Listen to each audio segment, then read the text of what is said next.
What if the pistol you trust your life with was built on a Friday afternoon? The gun industry rarely admits this, but quality control can shift drastically from batch to batch. The exact same model can suffer from cheaper materials, altered engineering, or fatal manufacturing flaws depending entirely on when it rolled off the assembly line. A gun praised by reviewers years ago might be a dangerous liability today. This video covers 15 specific, updated handguns you must avoid right now because trusting the wrong batch or model could literally cost you. Let's count them down.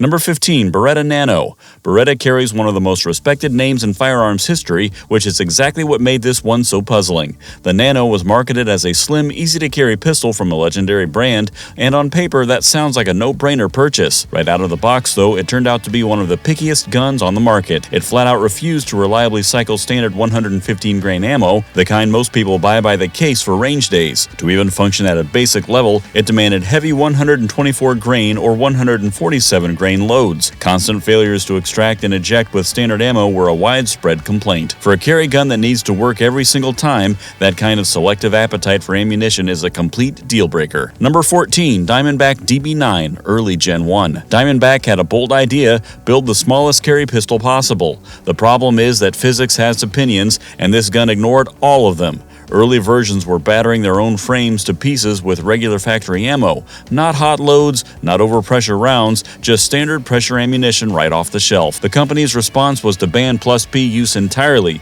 but that didn't stop the frame cracking or the constant feeding failures. Buying a carry pistol that destroys itself from the inside is roughly as useful as not carrying at all. Number 13. SCCY CPX-1 Gen 1. The pitch was hard to argue against, a small, affordable carry option for people on a budget. The reality on those first-generation guns was a different story. The trigger was so heavy and stacking that clean, accurate follow-up shots were basically a theory. But the bigger problem was mechanical. Internal pins were literally walking themselves out of the frame during normal firing, and light primer strikes were a constant, documented complaint. A defensive pistol that fails to ignite its own ammunition consistently is not a carry gun. It is an expensive false sense of security. Number 12. Brico Jennings 9. These pistols were infamous for something that goes beyond reliability problems. The sear engagement on a Brico or Jennings is so poorly designed that slam fires, meaning the gun discharges as the slide closes with no one touching the trigger, were a well-documented reality. They also had a habit of going off when dropped. At some point, poor reliability stops being the main issue, and the real issue becomes owning a loaded firearm you cannot fully control. These two things are very different problems, and Brico managed to serve up both. Number 11. Lorcan L380. Here is one that will genuinely catch you off guard. A small pistol holding just a handful of rounds of a modest cartridge has absolutely no business weighing more than a fully loaded full-size Glock 17. And yet, here we are. On top of the absurd weight, structural failures and high malfunction rates made the Lorcan one of the most talked about lemons of its era. So you are carrying something heavier than a full-size service pistol, it holds fewer rounds, and there is a solid chance it will fail when you need it. That combination of bad trades is almost impressive. Number 10. Jimenez JA9. Built from cast pot metal, this one tells you what it is before you even pull the trigger. The ergonomics are poor, the feeding is unreliable, and the slides have a real documented history of cracking in half under the stress of standard ammunition. Not exotic loads, not anything unusual, just regular rounds doing what they were designed to do. When the main structural component of your pistol can fracture from the ammo it was built around, that pistol belongs on a shelf collecting dust, not in anyone's holster. If this list is saving you from a bad purchase, go ahead and subscribe to Guns You Can't Live Without so you never miss a video like this one. Number 9. Double Tap Defense 45. An ultra-compact 2-round pistol chambered in a big cartridge sounds clever on paper, and the idea of deep concealment power is genuinely appealing.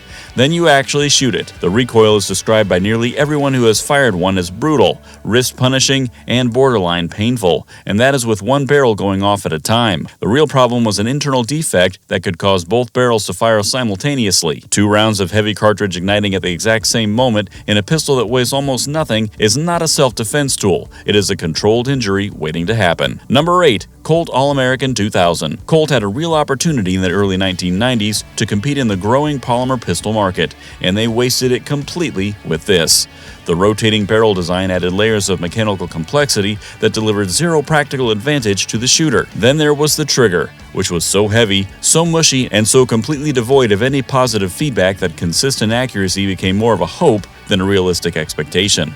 For a brand with nearly 2 centuries of history behind it, putting their name on something this poorly executed was a serious public wound, and the gun quietly vanished not long after its release. Number 7. Standard Manufacturing S333 Thunderstruck. The concept is unusual: 2 barrels, 2 rounds of 22 WMR fired at the same time with every trigger pull. It sounds almost interesting until you find out what it actually takes to make that happen in your hand. Firing this gun requires more than 20 pounds of trigger pull, using 2 fingers at once. At the distances where a defensive gun actually needs to perform, the S333 is wildly inaccurate and nearly impossible to control cleanly. Light primer strikes from that extreme trigger weight are a common complaint on top of everything else. It is a gun that sounds like an idea on a napkin and falls apart the second it meets the real world. Number 6. Boberg XR9S. This is where things get fascinating in a bad way. The Boberg used a reverse feeding system where the slide pulled cartridges backward out of the magazine before pushing them into the chamber. The engineering idea behind it was actually smart, fitting a longer barrel into a shorter overall package. The execution was a disaster. The rearward force during feeding was so violent that it routinely stripped the bullet clean out of its casing mid-feed, dumping loose gunpowder directly into the action.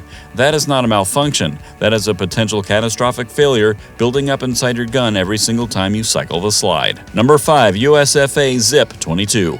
Possibly the most dangerous pistol to simply operate on this entire list. The Zip was designed to work standalone or mount underneath an AR-15, and it jammed constantly in both rolls. But the safety issue is what truly earns it this spot. To rack the bolt, the shooter had to press forward on 2 metal rods positioned directly above the muzzle, putting fingers right over the barrel to cycle the action.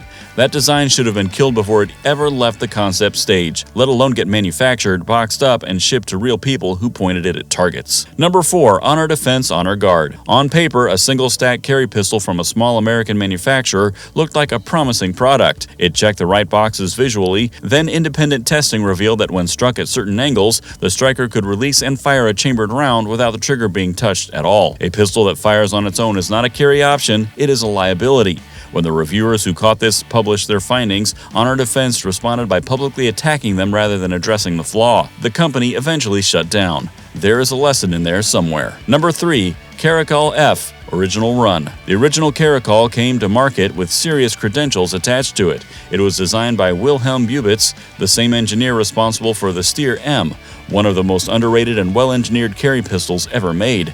Expectations were high, and the early buzz was real. Then the slide started fracturing under the pressure during live fire. When a pistol slide fails while the gun is being fired, it does not just crack quietly and stop. It launches rearward with tremendous force directly toward the face of the person holding it. A massive recall pulled every one of these from the market. No pedigree in the world makes up for a gun that can become a projectile aimed at your own head. Number 2. Taurus PT 24/7. This is the gun responsible for the term Taurus Shake, and once you understand why, it is hard to unhear it.